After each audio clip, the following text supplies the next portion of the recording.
장기 금리를 올라가는 걸 허용한다는 건 자산 시장이 무너진다는 걸 허용을 한다는 얘기입니다. 제가 봤을 때는 아직도 장기 금리는 더 위로 오를 가능성이 높다. AI 뭐 이런 것들 앞으로 더 많이 하락을 할 가능성이 높다라고 저는 생각을 하고.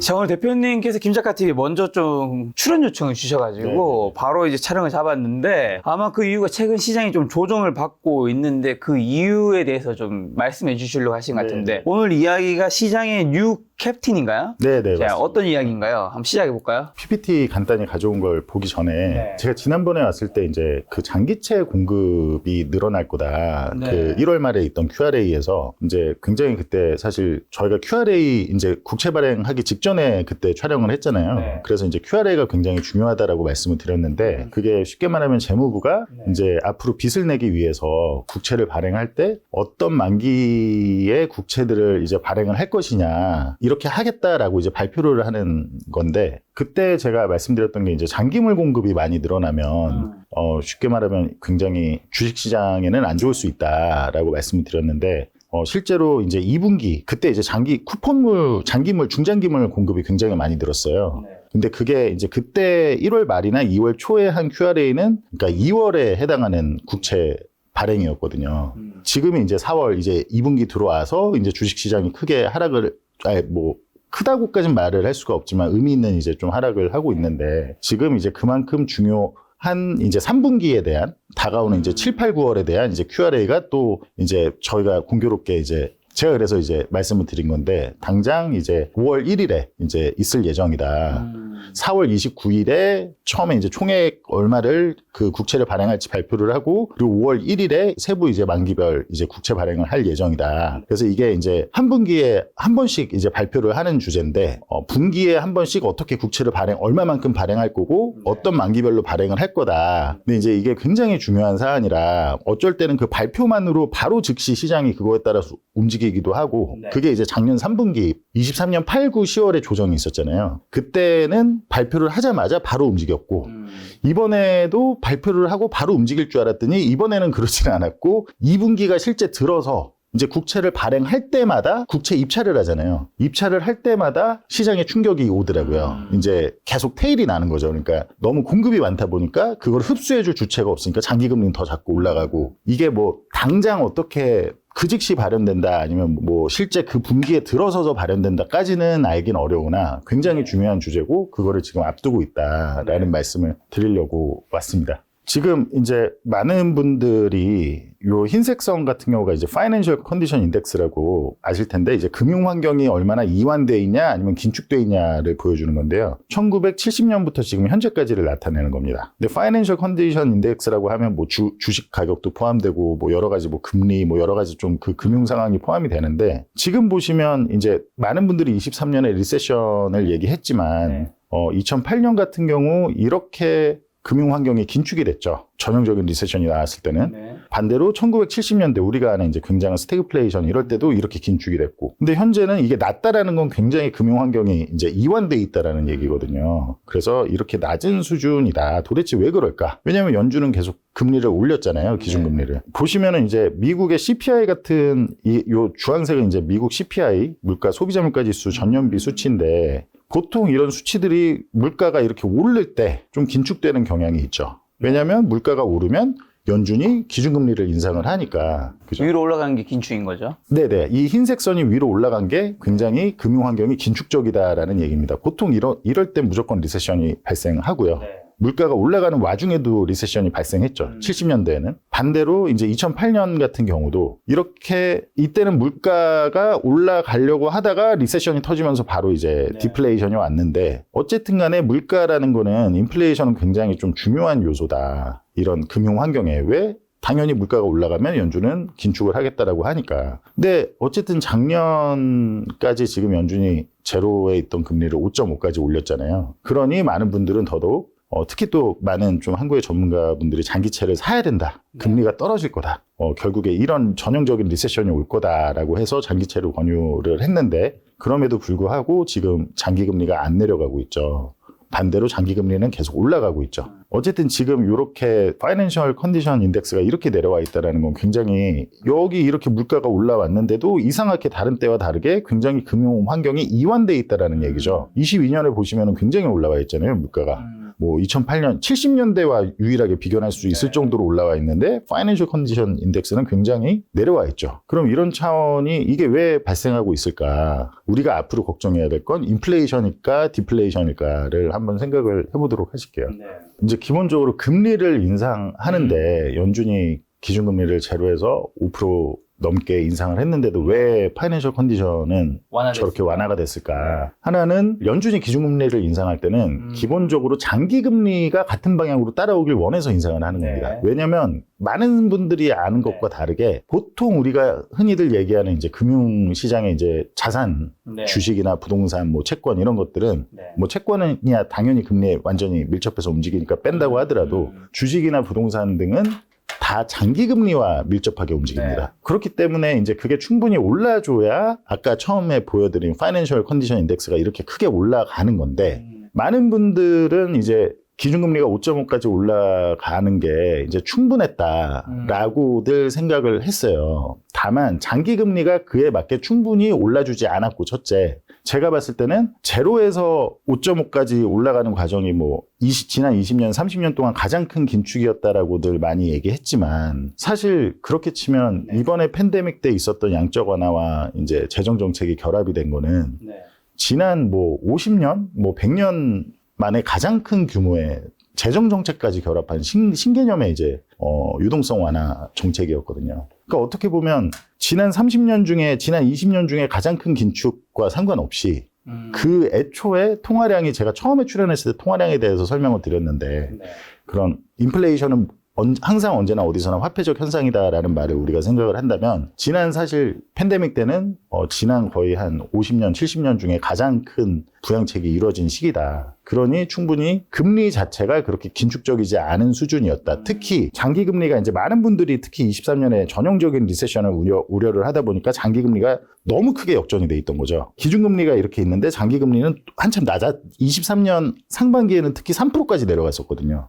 기준금리가 이렇게 계속 올라가는 와중에 이제 그런 측면을 생각을 해야 되고 둘째는 이제 미국이 적자 재정 운영을 하고 있는데 국채를 무한대로 발행을 해서 미국이 아무튼 적자 지출을 계속 미국 정부죠. 이거는 연준과 상관없이 재무부에서 적자 지출을 계속 한다는 건 굉장히 인플레이셔너리한 행위다. 통화 승수를 높여주고 명목 GDP를 높이는 역할을 한다. 그 부분은 제가 뒤에서 자세히 말씀드리겠습니다. 그리고 마지막은 이제 BTFP나 이런 지역은행들이나 이런 데서들 문제가 생기려고 하니까 그걸 통해서 이제 크레딧 리스크 갑자기 이제 어딘가 붕괴해서 이제 그런 것들을 미연에 계속 방지를 하는 거죠. 근데 많은 분들이 BTFP는 종료됐지 않냐라고들 생각을 하시는데 종료는 됐지만 그게 이제 불과 한 몇 달 전이죠. 한 2달 전인가요? 근데 종료는 됐지만 그 종료되는 시점 전에 잘 많이들 모르시는 게 1년을 더 연장을 할 수가 있는 겁니다. 그러니까 쉽게 말하면 신규 신청은 할 수가 없지만 예를 들면 제가 정확히 기억이 안 나는데 뭐 2월 중에 만약에 종료가 됐다라고 한다면 신규 신청을 그 이후로는 할 수는 없지만 2월 그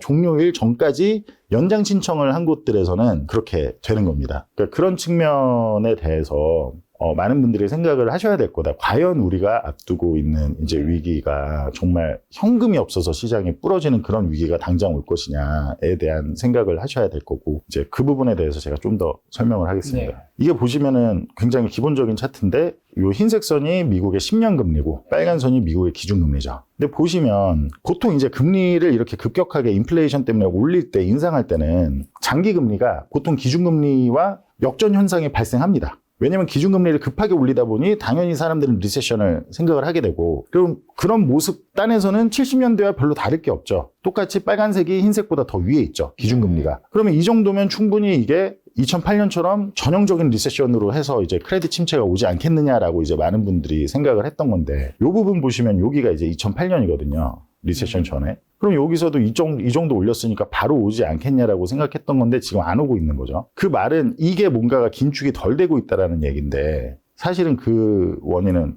보시면 아까 방금 동일한 차트에서 CPI만 제가 여기다가 추가를 한 거거든요. 네. 전년비 미국의 CPI. 이게 좀 세 가지가 같이 있다 보니까 좀 헷갈리실 수 있는데 하늘선만 자세히 보시면 이 하늘선이 지금 이번에는 너무 긴축 자체가 늦었고 충분하지 않았다. 자, 요 세 번의 구간에서 보통 하늘선이 올라갈 때 네. 긴축은 같이 동행적으로 올라갑니다. 그렇죠? 이 긴축이 같이 올라가죠. 빨간색이 하늘선보다 오히려 선행해서 올라가든지 거의 동시에 올라갑니다. 근데 반대로 지금 이번에는 하늘선이 이렇게 올라가는 와중에 연준이 계속 트랜지토리를 얘기하면서 계속 머물러 있었단 말이에요. 그럼 이 구간에 이렇게 올라갈 때 이때 실질금리가 엄청 내려간 적이 있었던 거거든요. 실질금리가 내려간다라는 건 인플레이션을 차가면 실질금리가 내려간다라는 건 그 기간 동안 굉장히 부양적인 인플레이셔너리한 압력을 계속 주는 건데 그런 와중에 뒤늦게 시작했고 70년대를 보시면 최소한 물가가 오른 만큼은 다 긴축을 했는데 이번에 보시면 많이 했다라고 하지만 기본적으로 해봤자 5.3%가 과거 100년으로 치면 과거 20년 중에는 굉장히 높은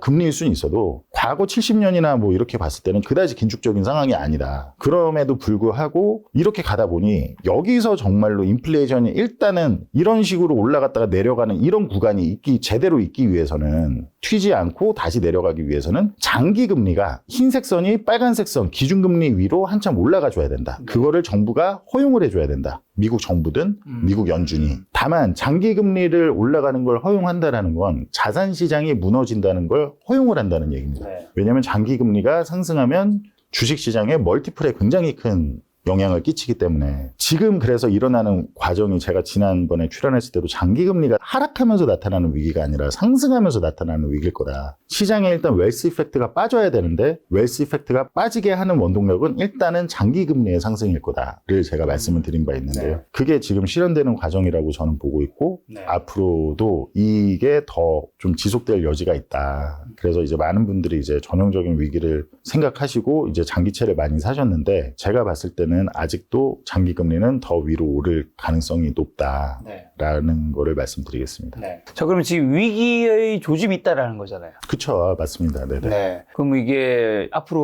5월, 6월쯤 주식시장 이제 단기적으로 5월, 6월인 거잖아요. 2분기는 그렇죠. 네, 2분기 네네. 남았으니까 그때는 좀 어떻게 보시고 이번 그럼 조정이 조금 큰 폭의 지금도 약간의 조정이 있지만 더 조정이 커진다는 건가요? 아주 단기적으로 뭐 지금 오늘 촬영하는 기준으로 이 방송이 언제 나갈지 지금 모르겠지만 벌써 4월 말이니까요. 예, 이번 주는 일단 바로 다음 주에 QRA 일정이 있어서 네. 이번 주는 저는 어느 정도 좀 그간 낙폭이 심했던 조정을 충분히 되돌릴 수 있다고 보는데 QRA 결과에 따라서 이제 이게 위기가 좀 더 연장될 거냐, 좀 더 뒤늦게 나타날 거냐, 아니면 바로 시작이 될 거냐라고 볼 수 있는데 저는 일단 기본적으로 이번 QRA 국채 발행 계획에서도 중장기물을 발행을 좀 많이 할 것 같습니다. 그러니까 장기물을 쿠폰물을 많이 발행한다는 건 결국에 장기 금리를 더 상승시키는 요인이거든요. 그거의 결정을 제가 왜 이 제목을 시장의 뉴 캡틴이라고 지었냐면 그거를 결정하는 건 연준이 아니라 재무부입니다. 아, 재무부. 네, 제니 옐런. 네. 그러면 QT를 하는 구간에서는 그러니까 지금 현재 연준은 오히려 양적 긴축을 하고 더 이제 인플레이션을 잡겠다 하면서 금리를 높게 유지하고 있잖아요. 네.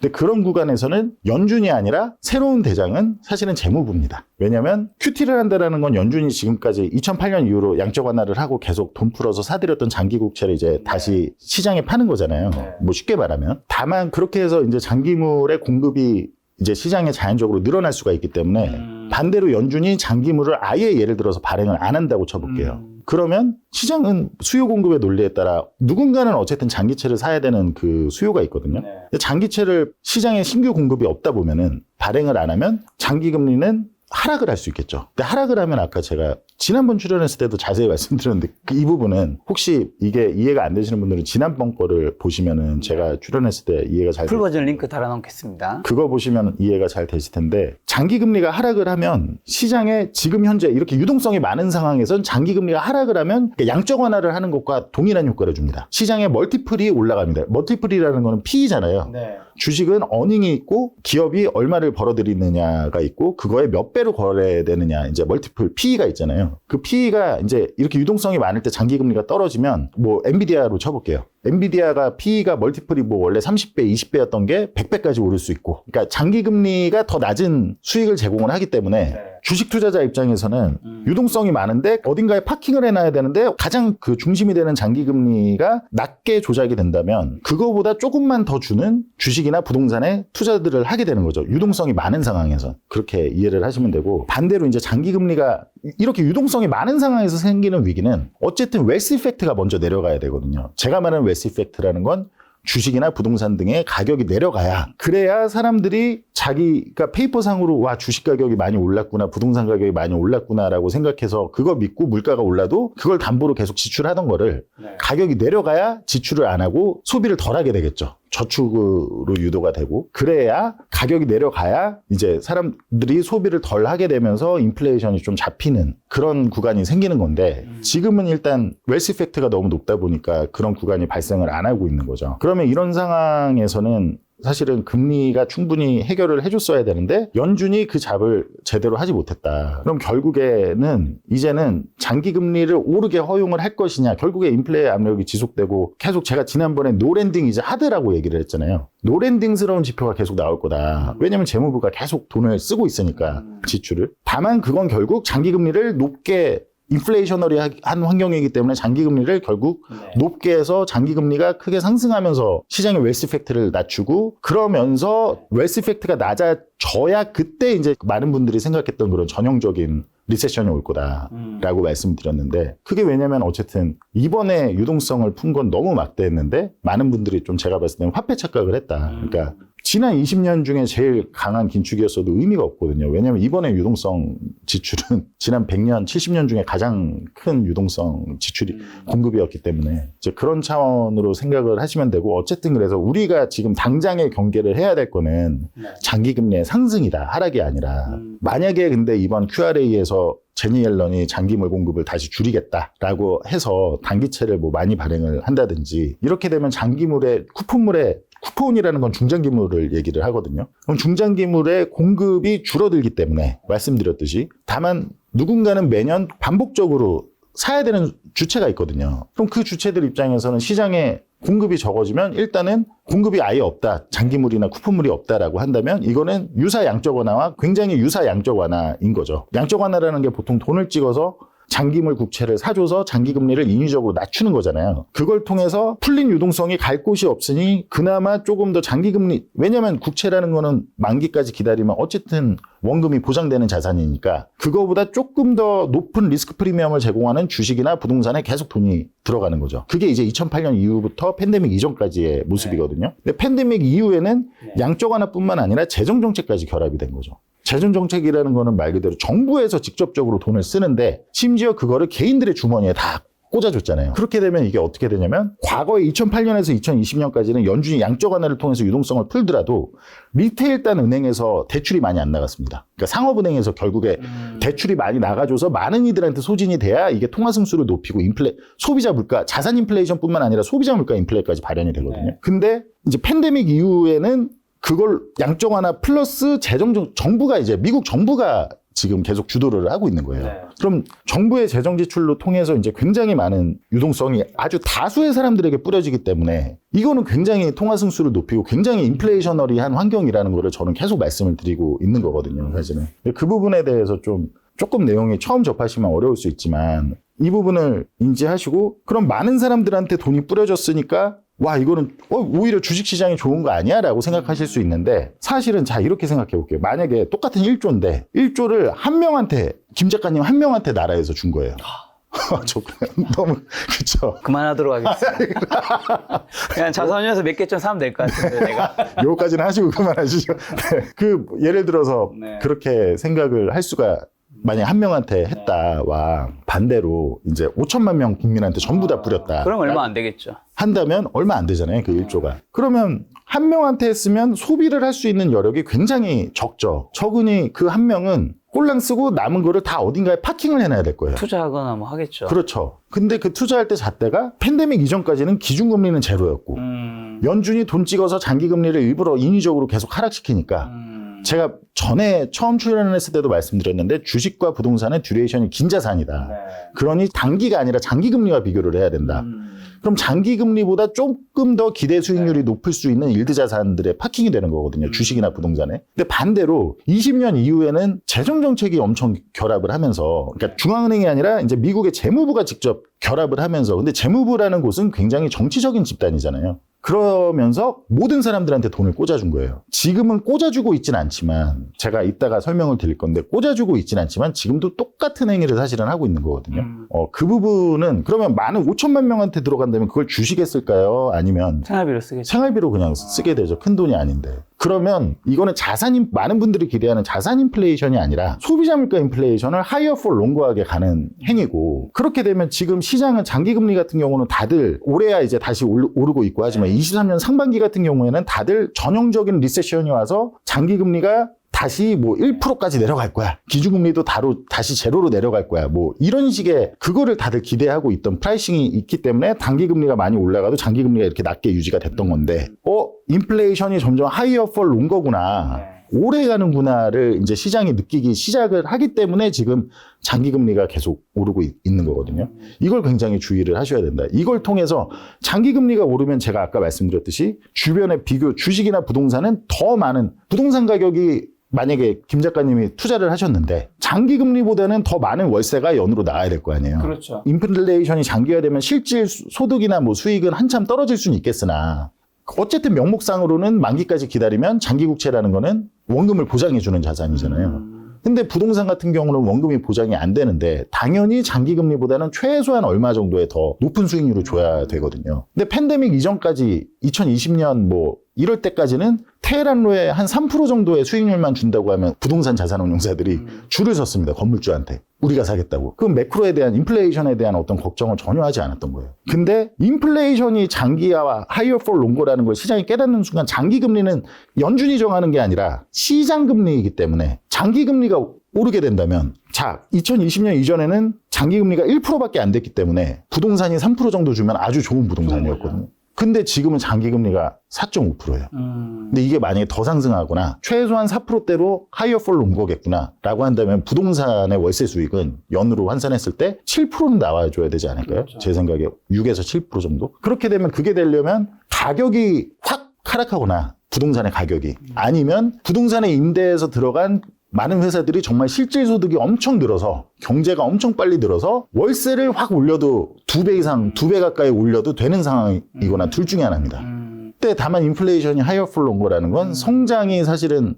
그렇게 따라올 수 없는, 실질 성장이 따라오기가 어렵거든요. 그래서 이 부분을 조금 이해가, 제가 말을 글은 나름 잘 쓰는 편인데 말을 그렇게 잘하지 못해서 많은 분들이 이해가 되셨으면. 그럼 이따가 또 설명해 주겠지만, 그럼 이런 시장에서는 지금 자산 관리할 때 어떻게 되는지 핵심만 딱 일단 짚고 넘어간다면요? 일드 자산, 일드 기반의 자산. 부동산이나 주식은 당분간은 그 일드 기반의 자산인데 멀티플이 고평가되어 있는 자산. 쉽게 말해 주식으로 치면 PE가 고평가되어 있는 자산은 성장에 대한 기대로 굉장히 고평가가 되어 있는 자산들. 떨어질 확률이 높다는 그런 제가 뭐 지난번 출연했을 때도 말했던 게 이제 뭐 AI 뭐 이런 것들, 그때 지금 최근에 이제 좀 하락을 했는데 앞으로 더 많이 하락을 할 가능성이 높다라고 저는 생각을 하고, 이게 좀 많은 분들의 또 반발이 있을 수 있지만 지나봐야 아는 거죠. 지나봐야 아는 거니까. 코인 같은 자산은 어떻게 되는 거죠? 코인이 정말 원자재라면 사실은 좋을 수 있거든요. 왜냐면 이런 상황에서 원자재는 실물이기 때문에. 그리고 코인은 보통 원자재 내러티브, 골드나 이런 거를 내러티브를, 코인이 원자재였나요? 아니 그렇게 차용하잖아요. 비트코인을 장기 투자하시는 분들은 금이다, 디지털 금이다 이렇게 차용을 하다 보니까, 가지고 있긴 한데 디지털 금은 잘 모르겠지만 그렇게들 차용을 하시다 보니까 그게 정말 맞다면. 그렇지만 저는 개인적으로는 좀 보수적인 성향이라 전혀 그렇게 생각을 하고 있지 않아서, 일단 지금까지 트랙 레코드는 다 나스닥 따라서 움직였지, 이게 골드와 따라서 움직이지 않았거든요. 코인도 나스닥을 따라 움직였군요. 지금까지 보면 흐름은 다 그렇습니다. 근데 저는 오히려 그러니까 그렇게 돈의 가치가 미래의 돈의 가치를 현재로 할인했을 때 크지 않았을 때, 한마디로 인플레이션이 없었을 때 계속 연준이 양적 완화, 2008년 이후로 양적 완화를 하면서 좋아졌던 자산이 비트코인이거든요. 근데 지금은 되돌리는 과정인 거죠. 그럼 이런 상황에서 저는 그렇게 좋게 보진 않습니다.